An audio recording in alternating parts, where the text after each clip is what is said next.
I'm back. Welcome all. So we're streaming live. Woo! We're streaming live. Thank you. Right, so keep the swearing down, you lot. All right, let's keep it family friendly. So what we've got now is we've got the round table, or it's more of a semicircle really, but we're going to call it a round table. Now, in no particular order, I'm going to call these wonderful people up. They're not leavers, so they don't mind who's going first, who's going last. They're all equal, all right? My rules. So, first of all, can we have a big round of applause? This young lady is a US paranormal Bigfoot researcher. Gwendolyn Purcell, come up! Off it like a game show.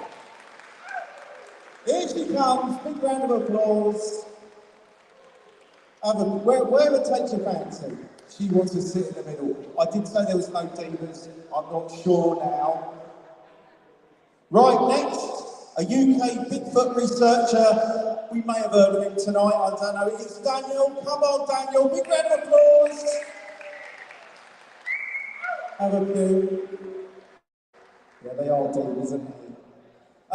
Next, we have US Bigfoot researcher Brian Kingsharp. Up he comes. Here he is. I love him. That's the energy we want. See that little jog in there? There we go. Have a few. Okay, worldwide researcher. This one here.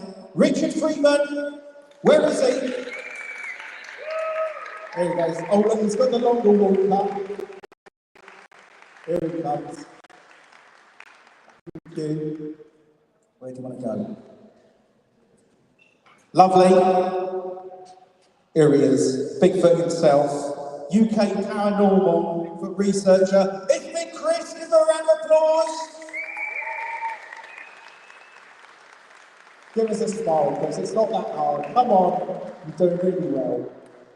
And last but not least, we've had him up chatting already, the one and only, the youngster, it's Harlem Jones. Come on, Harlem. Well, I see there's no extra seat for me, so I suppose I better leave the stage now, don't I? But we've got some lights here. Daniel, do you want to grab one there? There's one behind you there. Gwendolyn, do you want to grab that? There we go. Get your exercise in as well. Keep turn that on. I've got a spare one in. So I'm told these lovely individuals, they have certain questions that they're going to ask the team themselves. So we get an insight about the questions that they want to ask each other. And then we see how we're doing with time. And then if there's a bit of time, I might throw some curveball ones in. Otherwise, I shall leave it to you. So I'll hand this one over. Hello, is this thing on? I guess that means I'll start the questioning, right? Okay. This is something that came up recently. I did a conference in Florida, and it was very specific to that area. You know, the skunk ape is in Florida. They tend to be smaller, they tend to have different reports of different things. So specifically for the UK researchers, I want to start, Chris, Richard, Harley, one of you guys can answer this. Is there something specific to the UK? Because this comes up on the show a lot. How can there be Bigfoot in the UK, right? I know you guys get that question. Is there area here for people that aren't familiar with Bigfoot and research? Are there areas here that are very specific to, like the Pacific Northwest or comparable to the Pacific Northwest, or even where I live in the southern United States here, where Bigfoot could live? Well, if we're talking landmass, I'd definitely say the Highlands in Scotland. A lot of that is uninhabited. Highlands in Scotland. It's just pure mountains, woodland, lochs, lakes. But if we're talking about the whole of the UK, I'd have to say most forests. I mean, what people don't understand is, yeah, the island might be small, we might have explored most of it, but you've still got parts, the deepest, darkest parts of the woods where people don't go. But anything could be hiding. I mean, a lot of these locations have got disused slate mines, which we don't go in anymore, which would be perfect for any creature that's a big foot or a dog man or whatever to hide in, and then come out at night, resurface and get food or whatever. So, it's very difficult because I know when I started researching Bigfoot, I didn't believe that it would be. It's only since I've started working with imaging and I've started working with people that have actually had encounters where I went, it could be possible. I don't think it's the 8-foot creature that the Pacific Northwest has, because otherwise I reckon it might be spotted more frequently. But yeah, so I don't know on that. I think I would have to go 50-50. It could be a smaller version or a similar version, but few of them. But we still need to keep that population going. So there's a lot of different theories that could be true or could not be true. Absolutely not. Britain is the size of the state of Oregon. It is one of the most overpopulated islands in Europe, countries in Europe rather. There are something like 70 million people living here. The forests that we do have are comparatively tiny. They are nothing like the mountain forests of Tibet or Bhutan. They're nothing like the Pacific Northwest. A lot of them are pine forests, pine plantations. Most of our natural forests have been destroyed. The biggest forest in Britain is the Khyder Forest in Scotland. And none of these areas are big enough to support a population of relic hominins. You can't just have one animal running around. You have to have a base population where there is enough genetic difference that you don't get inbreeding. You need a base population with primates of at least something like 500. 500 large, upright primates running around in Britain will be noticed more often. And there's not enough here to support the calorific needs of them either. I used to be a zookeeper. I've worked with great apes. I know how big they are, how much noise they make. There's nowhere in Britain you can hide these things. I've searched for unknown primates across the world. I've searched for the Yeti in northern India, the Russian Almasty, the orang pendek in the jungles of Sumatra, and the ghoul in Tajikistan. But these are wild countries with thousands of square miles of mountains and forests. And on a little island like Britain, there's just not enough room for a relic hominin species to exist. We would have known about it and probably hunted it into extinction centuries ago. Now, people say about things like the woodwoes from medieval times. Well, if you actually study the woodwoes and what it's supposed to be, it isn't supposed to be a different species. It's supposed to have been, because you've got to remember the medieval mindset is all religious. They're supposed to have been modern humans, human beings that have been excluded from the love of God. So they're living like wild animals and they become hairy. So they're not a relic hominin. So I think what's been seen in the UK, and my friend John Downs will probably tell you later, he's seen something very strange and kind of jokes. But I think what's been seen in the UK is generally, for want of a better word, something paranormal rather than an animal, in the same way that an orangutan or a gorilla is an animal.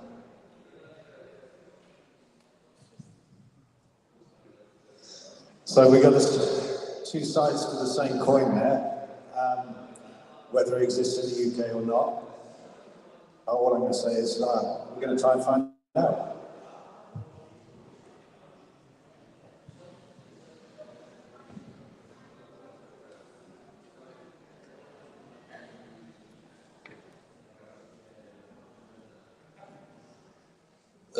Well, obviously Richard Freeman said there's an recent one in the UK. I'd like to know what your opinion is of the theories that it could be possibly paranormal, interdimensional, some kind of extraterrestrial alien of some sort. I'd like to hear all your opinions on that. I personally am in the flesh and blood camp. I think these things, if they do exist, are flesh and blood. I think people have experiences that are extremely paranormal. And I think that's what it could be. I've interviewed thousands of people at this point. My show, Sasquatch Odyssey, is all about encounter stories with people who have had encounters with what they believe to be Bigfoot, Sasquatch, Stone Age. And I've talked to people over here in the United Kingdom who have had experiences with what they believe to be a Bigfoot-like creature. I certainly am open to the possibility of there being something paranormal to these things, because people do say they disappear, for example. I think that's, to me, again, I'm more evidence-based. I think that if they are disappearing, it's more of a disappearing into their environment. I think these things would have to be masters of their environment and blend in extremely well wherever they happen to be. So I think there are probably more mundane answers to some of the paranormal things that people experience. I have experienced paranormal things, not in relation to Bigfoot or Sasquatch, but independent of that. So I don't necessarily buy the alien theory that the UFOs are dropping them off to go to the bathroom, or whatever it is that they do here. Again, I'm open to that. If somebody has evidence that points me in that direction, I'm going to follow the evidence wherever it goes. So very much like Chris said, we may not know, but we're looking for the answers, right? That's what it's all about for me. I'm looking for those answers for myself. I think most people who get into this are into it for the answers for us. I've had experiences I can't explain. I haven't seen one of these creatures yet. That's the ultimate payoff for me, is to say, yes, I've seen this creature. So I'm open to the paranormal thing. I just don't think personally that if Bigfoot exists, whether it be in the United States or the United Kingdom or wherever people experience them, that they are something paranormal. I think it's a flesh and blood creature that may have abilities we don't understand. Things like cuttlefish, things like squid, they do weird things, right? They change color, they change shape. Could these things have some of those abilities? Sure. We just don't know. So I think I would agree with a lot of that, and say I've only been into Bigfoot for 3-4 years now, but I am in the flesh and blood side, but I'm open to the possibility of having that paranormal side. Now, some of the research that I've been looking into is people seem to think that Bigfoot and humans are kind of share skills. Now, there's another creature alive today that actually copy what humans do. Orangutans actually use tools to eat. They actually copy what we do. Now, that's when you go, okay, is it out of the realm that another creature could do the same thing? So that's when you go, okay, these creatures may be smart, but not paranormal. Now, whether this creature would have a mind that is more evolved than we are, that's another theory that it could be, where, let's say, Bigfoot has learned to bury their dead. Well, maybe they've copied what we've been doing. I don't know, but I think some of the things that people say Bigfoot is paranormal, well, it can be explained by real live animals that are alive today. So I'm in the middle, but if someone shows me Bigfoot jumping into a portal, I will believe it immediately. And going off of what Brian and Daniel both said, I have seen Bigfoot twice on 2 separate occasions, and I would love to say that it's a flesh and blood creature, because that's just what I would love it to be. But I have had a lot of experiences that I personally cannot explain, and I've had witnesses come to me and have similar experiences. So I'm not gonna jump on whatever playing field, people are in, like if it's an alien or if it's paranormal or if it travels through dimensions and portals, I don't know. When I see Bigfoot come out of a portal or be beamed down out of a spaceship, I will jump on board. Until then, I'm just trying to keep an open mind and just let the evidence tell me what's actually happening. I agree with you guys. I think they have capabilities that we just don't understand, that we can't wrap our heads around. So. When you're painting with very broad strokes, what you would call monsters fall into two main categories. And there are category number one is the unknown animal. And this can be a creature that's completely unknown to science, like the Mongolian death worm, or the Yeti, or sea serpents. And it can also be animals that we think are extinct, but are still around, like, for instance, the Tasmanian wolf, or the great ivory-billed woodpecker, or the pink-headed duck. Animals that are classed as extinct, but people still see them on a regular basis. Then we have this other set that seem to make no sense as biological animals. And in this you could include things like the Mothman, Owlman, what are broadly called dogmen now, which have very little relationship to the werewolves of actual medieval legend, which were people that were turned entirely into a wolf, indistinguishable from any other wolf, not this man-wolf hybrid that people say they see running around today.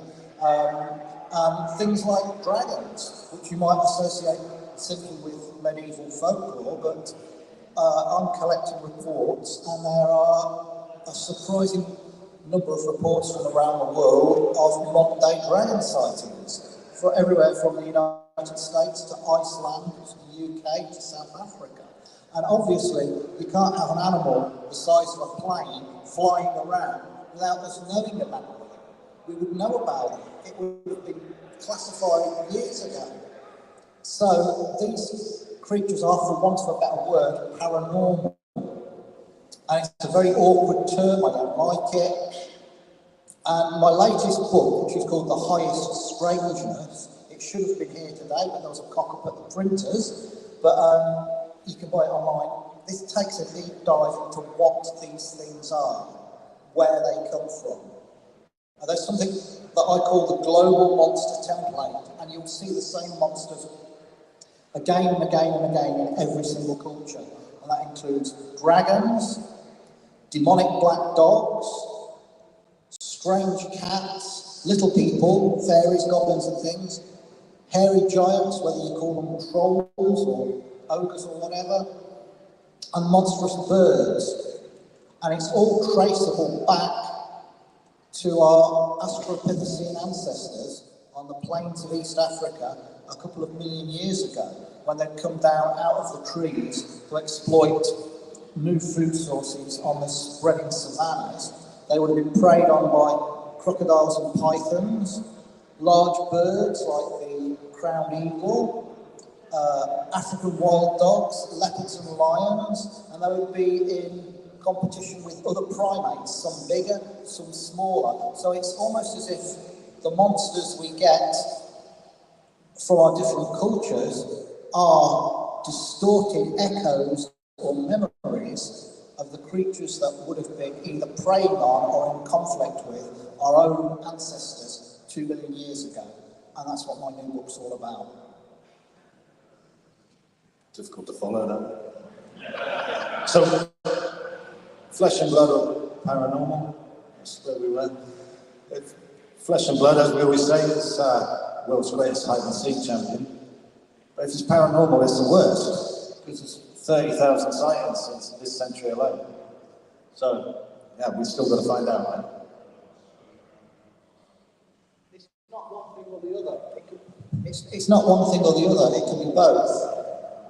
People see these huge demonic black dogs, black shot barges. There's a different one in every county in Britain, and they have different names, and they go back centuries. People see these huge demonic black dogs, but there are real black dogs as well. There are real flesh and blood black dogs. So it's as if whatever this phenomenon is, it mimics flesh and blood animals.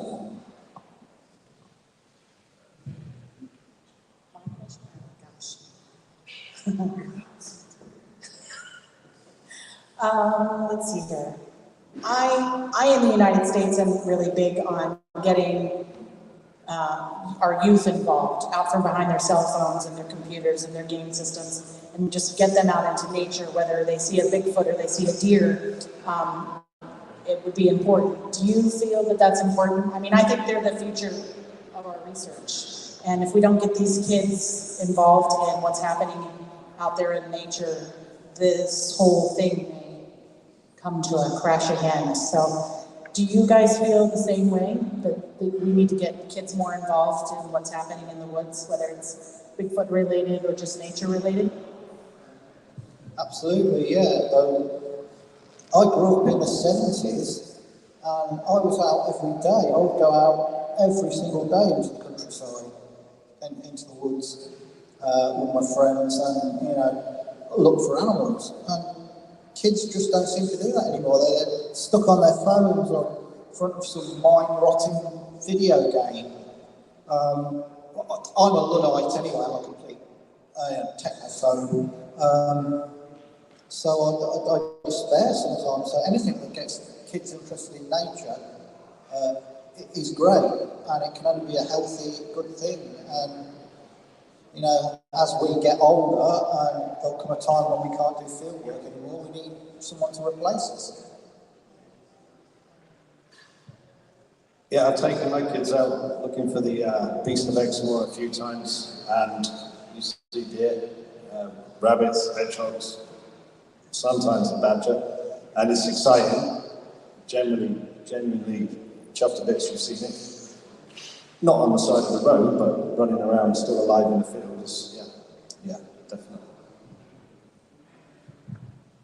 So I can definitely relate to that question, and the reason why is because the whole reason I'm doing what I'm doing is to get children out into the woods, and the whole reason of the documentary, the whole reason of these conferences, all of it, is to get children involved. And I can definitely say that that's the reason why we want to get people out. We want to get the next generation out there, and to get them researching and interested and away from TVs, away from phones, and away from technology and out in nature.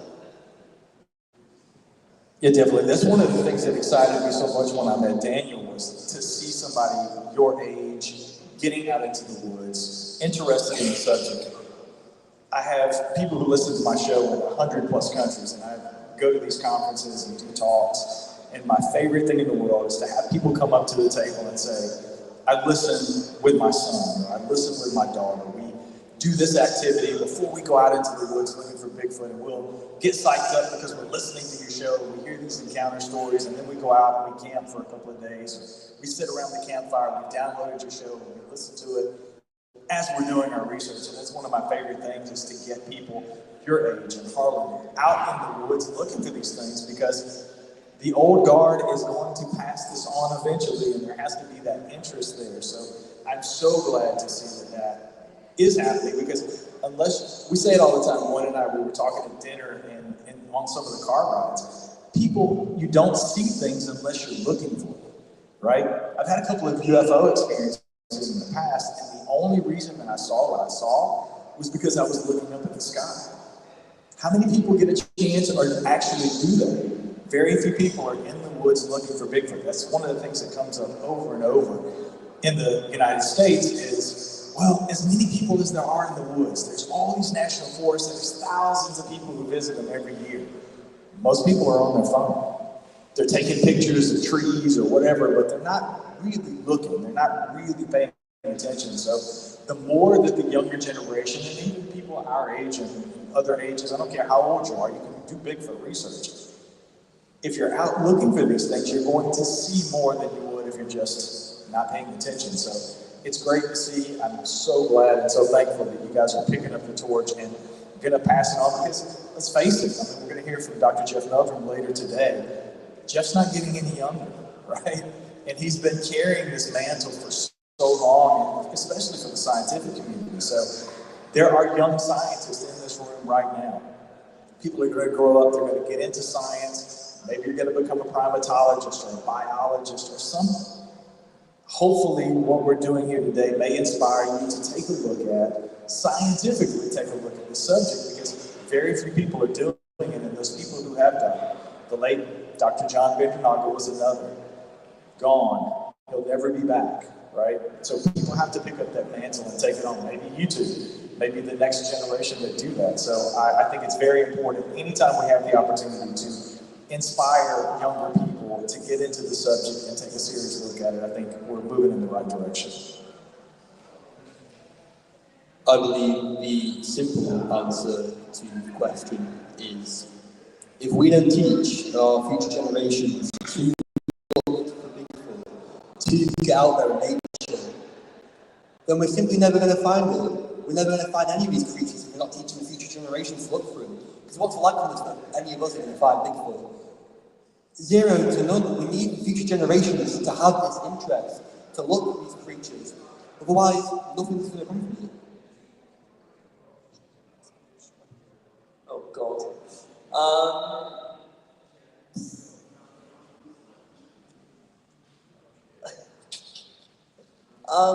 So people think of kind of different colours of Bigfoot. So sometimes we find Bigfoot with white hair or darker hair. Rubbish with colours, but so what do people think? Do you think there are different colours of Bigfoot, or do you think there's one type, or what do you think? I think there's many different kinds of Bigfoot, just like there's many different kinds of people. I think Brian can attest to this too. In the United States, Bigfoot that are in the northern part of the United States tend to be bigger. They're a little beefier because they got to maintain themselves through the wintertime. Whereas like the skunk ape in Florida is usually smaller, maybe a little, little skinny, because he doesn't have to maintain himself during the winter. And I've had different reports. The ones that I saw were black. I've had reports of like a cinnamon color. Of course, I have not gotten any personal reports of there being a white one, but I have heard stories of in other countries that maybe they're white. So I think it's possible. I think they're just as different as we are as people. Known primates exhibit quite a range of colours and pelage. For example, orangutans, so you think of orangutans as being ginger, but you can get black ones and brown ones. Apparently the North American Sasquatch, it can be brown, it can be black, it can be white. But the one that isn't white is the Yeti. Everybody thinks the Yeti is white. It's not. There has never been a sighting of a white Yeti. They are black, brown, gingerish, never white. The idea of a white Yeti comes from a mistranslation of the Sino-Tibetan term Nito Kanmei, which means abominable man of the rocks. It was mistranslated as abominable man of the snows. And this is where we get this false idea of white Yetis from. And I can see a poster up at the back there that has a white Yeti on it, which is just spreading misinformation. Because the Yeti, as far as we know, we've never had a sighting of a white one. When I was talking to the people who'd seen the Yeti in the Garo Hills of northern India, where they call it Mande Barum, the forest man, they all said it was black. They said it looked like a gorilla standing on its hind legs and about 3 meters, 10 feet tall. But they come in a lot of different colours. Orangutan deck, the creature I've looked for now 6 times on the island of Sumatra. There have been reports of those black, grey, honey-coloured, reddish. So they come in a wide variety of colours, but black and grey seem to be the commonest for the orangutan neck. Yeah, I'm with Gwen. I think there's a million different hair colors, and we just person witnesses something and applies the color that they best associate with what they've seen.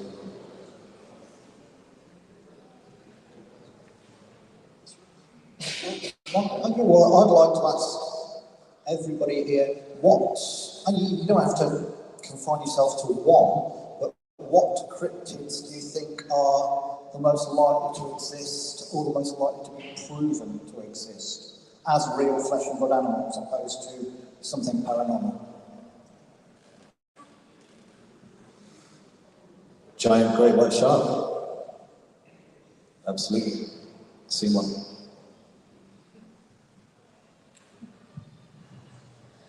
Oh boy, I'd have to say it would be either Bigfoot or the Loch Ness Monster. I know in the United States we have Champ and we have, what's the other one? Oh, is that what it is? Ogopogo? But I mean, I think there's too many witness accounts to discount them not being real.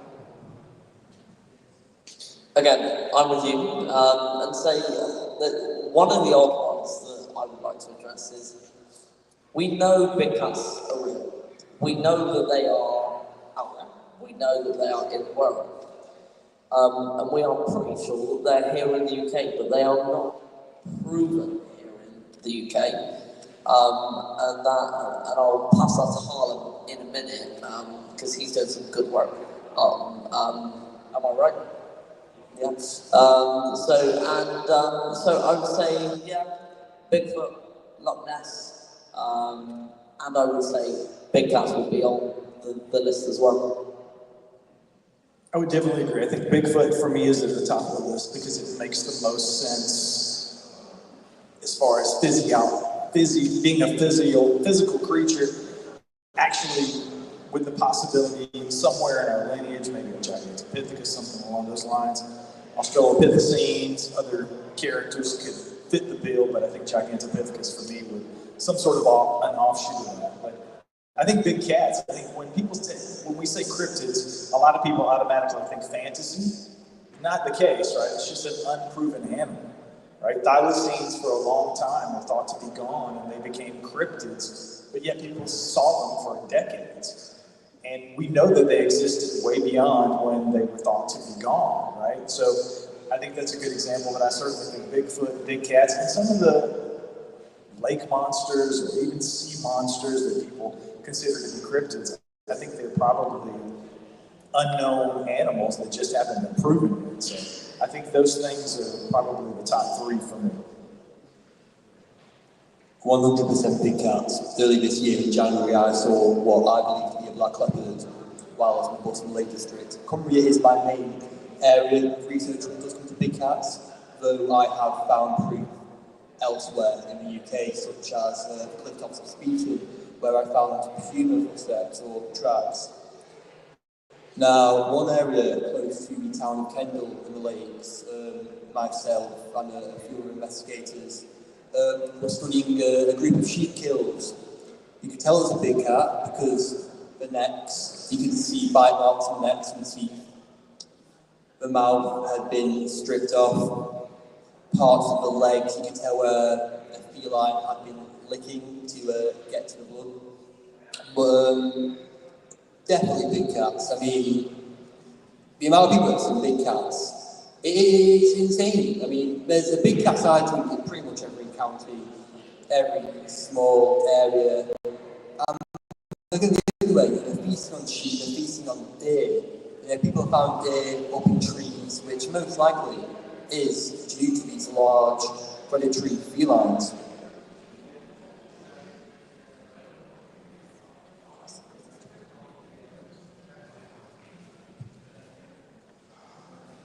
So I want everybody to imagine that you go out. I'm going to pick Bigfoot because it's my favorite.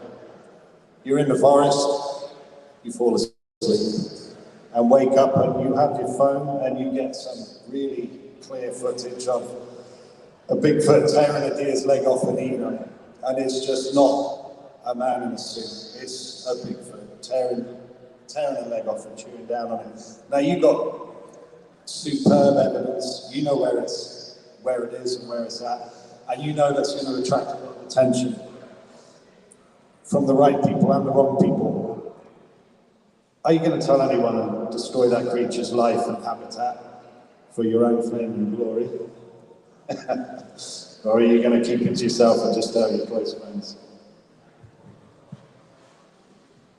That's a really good question. One of the animals that I've been most involved with is the Tasmanian wolf, or thylacine, in Tasmania, which was a flesh-eating marsupial that looked rather like a dog or a wolf, but had stripes along the back, and it was supposed to have been hunted into extinction in the 1930s.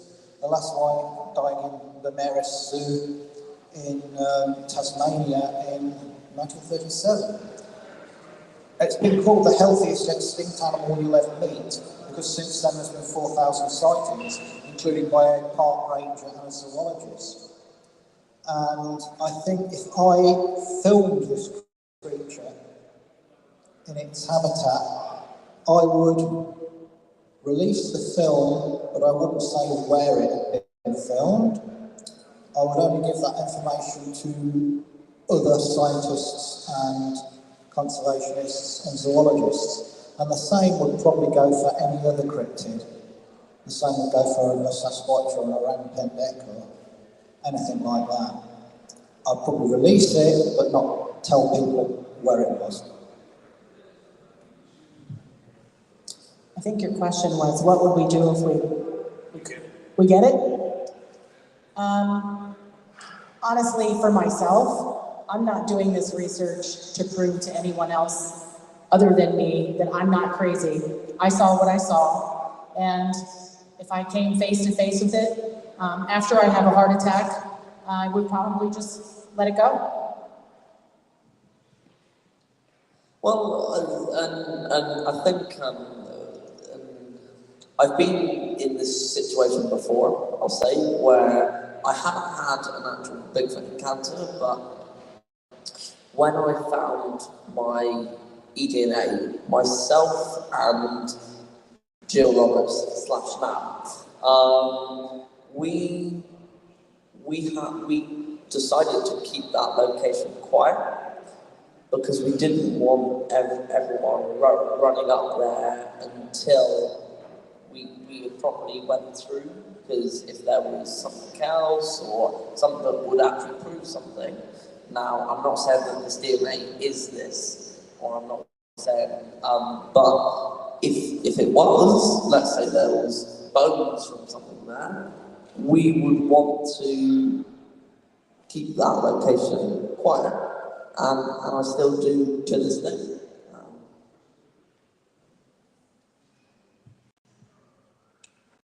Really correct question, Chris.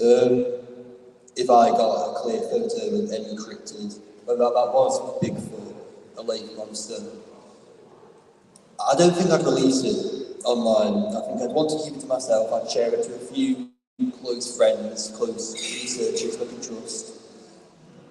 Especially you, Chris, don't worry. Just so I know this creature's here, I know where this cryptid is.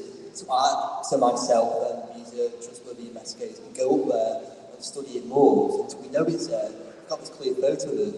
But I think that'd be the best thing you could do until you get more evidence, then maybe possibly publish it. Like, keep it to yourself. I think it's the best option. You want to get this creature killed, make it up.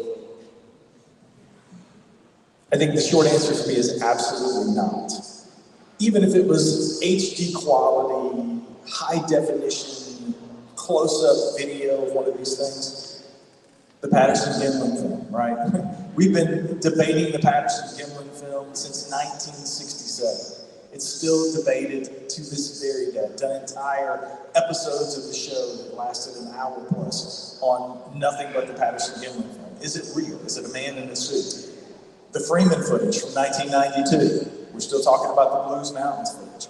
I personally believe that is real, but you could ask and poll 100 people, you're going to get 100 different responses, right? So it's not going to solve anything. Film, video, in my opinion, is not going to solve the question for anybody. It's just going to be more questions than answers.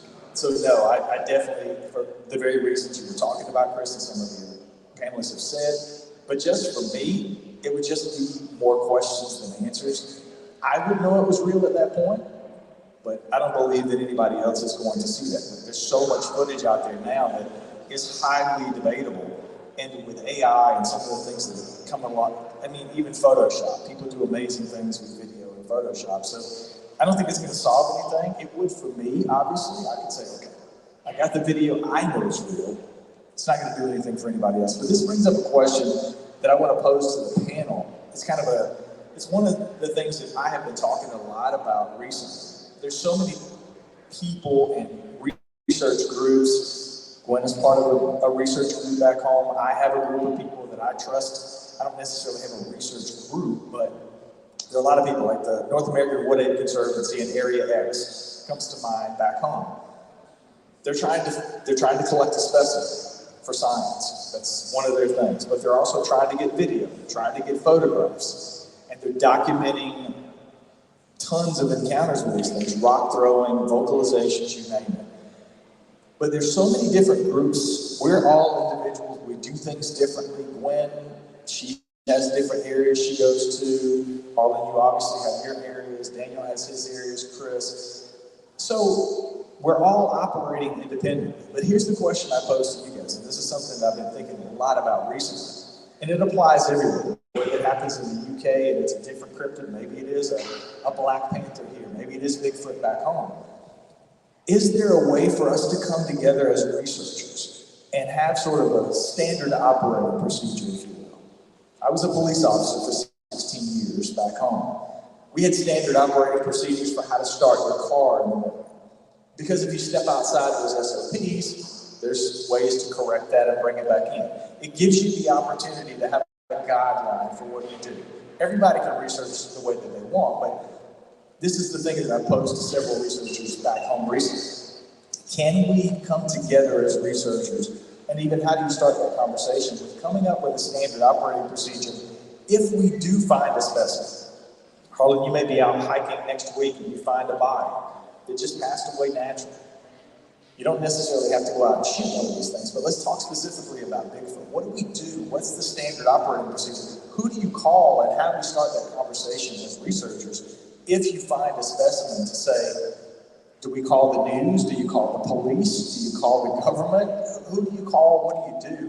What's your first call? And have you had the conversation with yourself about that? And if not, how do we start that conversation as researchers? Well, I go hiking all the time, like a wild camping up in the lakes and mountainous areas. If I was to come up and find a dead carcass body of a Bigfoot, I think personally what I do, because obviously you can't bring it over here, you're not be able to lift up a Bigfoot body while you're in the mountains and check it down with you. I personally, for protection reasons, always carry around a multi-use knife.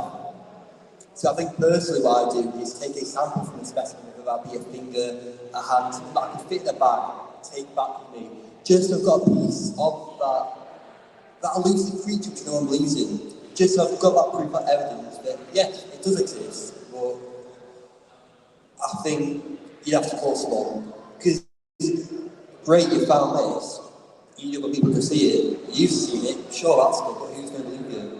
You need to bring other people in there, other sources, so they can share it as well.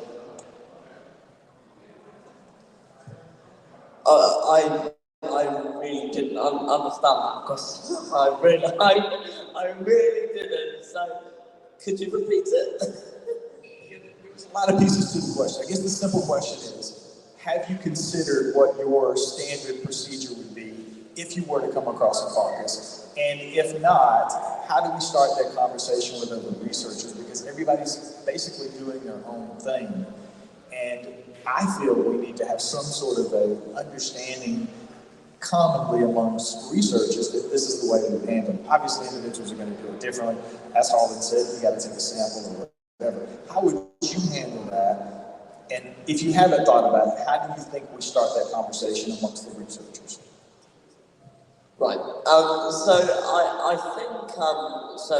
I would start with the people who know about carcasses and say I would go to people that you trust and like Dr. Jeff Meldrum or and those are the types of people that I would go to. I wouldn't go to friends. I wouldn't go and just tell the whole world.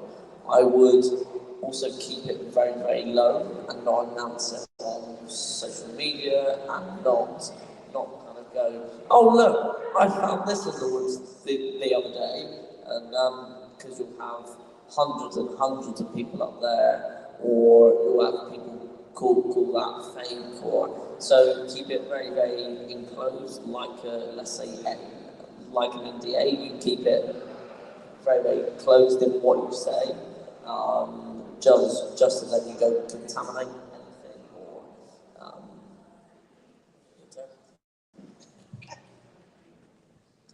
So I really like the question because I think it's important. I have a friend of mine who we're very close, and he is a police detective. So when I find something or something happens, the first thing I do is call him and go, you need to teach me how to figure this out. Like how to figure out how tall something is in a photograph, or, so he has spent a lot of time teaching me and about collecting evidence and making sure that you do it without contaminating it. So I pay a lot of attention. I think the first person I would call would be Matt. I'd be like, you're the police officer, come help me secure this thing. I don't know. I think we could create that and have that conversation. The problem I see with that is there's so many people that are diehard in their camp and diehard with the way that they do things that I don't know that we can get a lot of people to sit down at the table and discuss, a standard way of doing something, because everybody's got their own agenda. So if we had open-minded people that we could get together and say, okay, this is how we're going to collect the evidence. We're going to wear gloves. We're going to use tweezers. We're going to use paper bags. And we're going to, do all the things. I think it would work. But I don't know. It's getting those people to the table that I think is going to be the most of the problem. There are some variables in this. It would depend on whereabouts you found it. If you found your specimen in a foreign country, you would almost certainly not be allowed to take it out of that country. So another thing is, do you have the equipment to move it? Now, if you do, I will be taking the specimen to either a museum or a parks department. But I would make damn sure, before I handed it over, I'd taken samples from the corpse myself and kept them back, just in case anything shady was going on. If you couldn't move the whole thing, you take the head, because the important thing, particularly with mammals, is dental formula. The dental formula is the amount and types of teeth that different mammals have, and each different mammal has a different dental formula.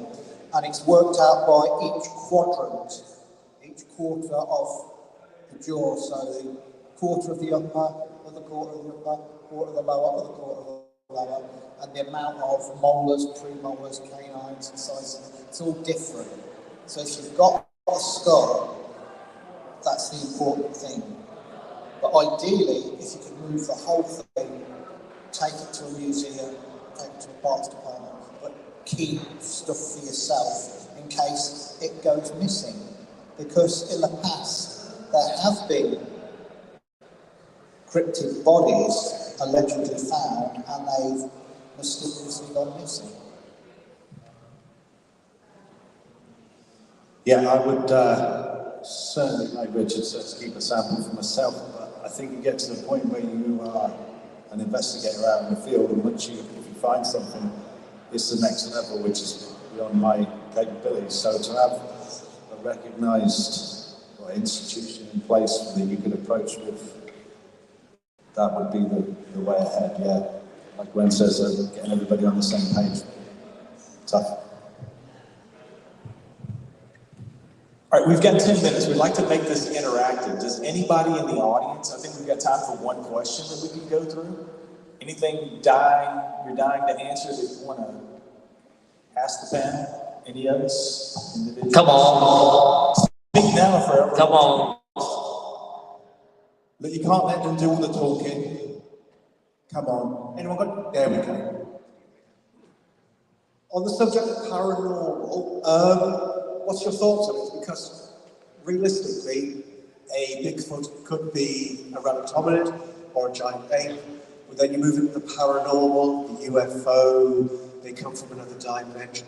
What explains that? Because given there aren't any other animals that physically do this, you don't see a bear travelling through a portal, but you hear some stories of people encountering Bigfoots, like arriving out of the portal. For instance, several years ago, Davies had that Bigfoot encounter with a portal when he was out with Matthew Johnson. What explains this?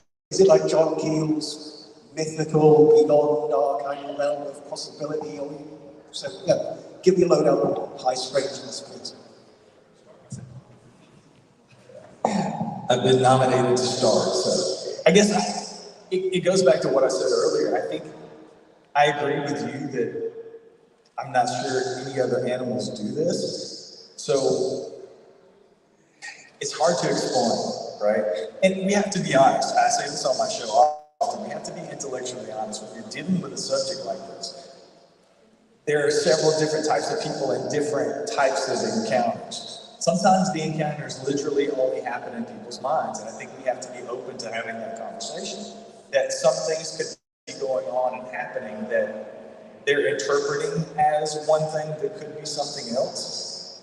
I've talked to Adam a little bit about his encounter with Dr. Johnson in that area in the portal. I don't know what Adam said. I think he's pretty convinced of what he's described, but I think it could be something different. So again, I'm open to that. I just don't know that it's entirely accurate when people are having those types of encounters where Bigfoot is actually coming out of a portal. Is that possible? Sure, I believe there are other dimensions. Could be possible. I just don't think it's highly probable. So I tend to err on the side of Occam's razor and it being something other than Bigfoot stepping out of it. I know that wasn't really an answer to the question, so I see people's face like, not really answering the question, because honestly, I don't know how to answer that question, to be fair. I don't know what it is, but I personally, again, I think Bigfoot is flesh and blood. I don't think it's coming in and out of portals, and I don't think there's an alien connection, so.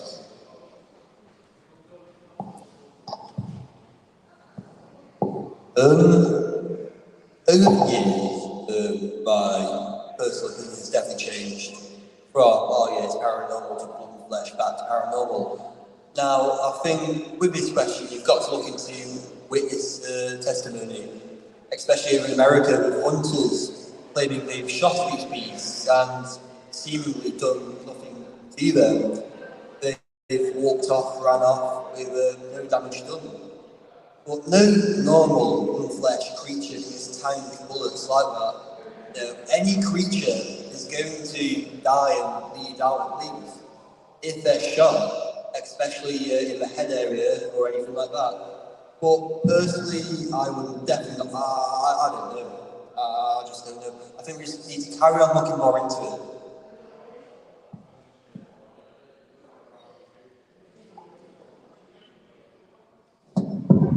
Working. I personally have experiences. 1, 2, 1, 2. I got this one. I personally have had experiences that I can't explain.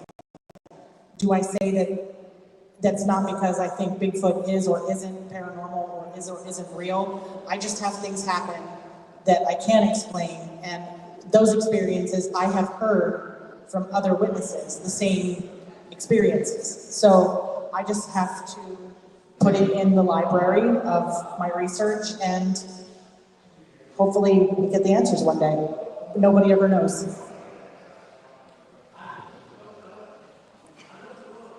We could be dealing with either something that is interdimensional, comes from one plane of existence to another, and theoretical physicists have postulated something like 15 different dimensions. What the mechanics are of it, why it happens is a different matter. Another idea is that a lot of these weird monsters are a global subconscious gestalt tulpa, or thought form. If you don't know what a thought form is, in Tibetan Buddhism and Tibetan animism, they believe that with the power of your mind, you can create something that is tangible, that other people can see or even touch, almost like an artificial ghost made from concentration. And there are a number of people like Dame Alexander David Neal that experimented with this. And when I was a student in Leeds, back in my student days, I carried out some experiments with thought form creation and intense meditation under certain rituals, and found that it worked surprisingly well, but that's a whole different story. But if Tibetan monks can create something with their mind that other people can see, that can interact with our world, what could the collective unconscious of mankind itself create? So we are creating our prehistoric nightmares in some of these monsters. And I'll shamelessly plug my latest book, The Highest Strangeness, again, which deals with the mechanics of how this might happen. But to be honest, the things that interest me most are the flesh and blood things. Being a zoologist, the things that interest me most are the genuine, real cryptids, not the paranormal stuff. Apart from dragons, which I'm completely obsessed with. So, I do have this idea about time slip or portals, maybe because people report seeing thunderbirds and this type of thing was just, that could well be coming out, something like that. But the problem I have with portals is, unless you follow David Delaney's theory about granite and water sources, if the portal exists, how come it only comes out in a forest or on a mountainside and not in the middle of Birmingham city centre? So that would say that an 8-foot tall gorilla knows how to control, for want of a better term, the space-time continuum or something, and I don't quite go with it somehow. So before I pass it back to our amazing MC and host, I would like to say thank you to everyone that is watching on our live. Everyone that is watching on live, thank you so much for watching. We're here until 7. Oh bloody hell! We're here till 7. So you have time to come down and see us, and have a great So I'll pass back to our amazing host. Thank you so much to all our panelists, Harlan Jones, Brian King Sharp, Gwendolyn Russell, Richard Freeman, and Chris Alsworth. Well done, everyone. I wanted to just, when Chris done his question about if you saw footage of the big man, say, chewing on his foot, I only thought of one word: eBay. Kids need shoes, you know what I mean?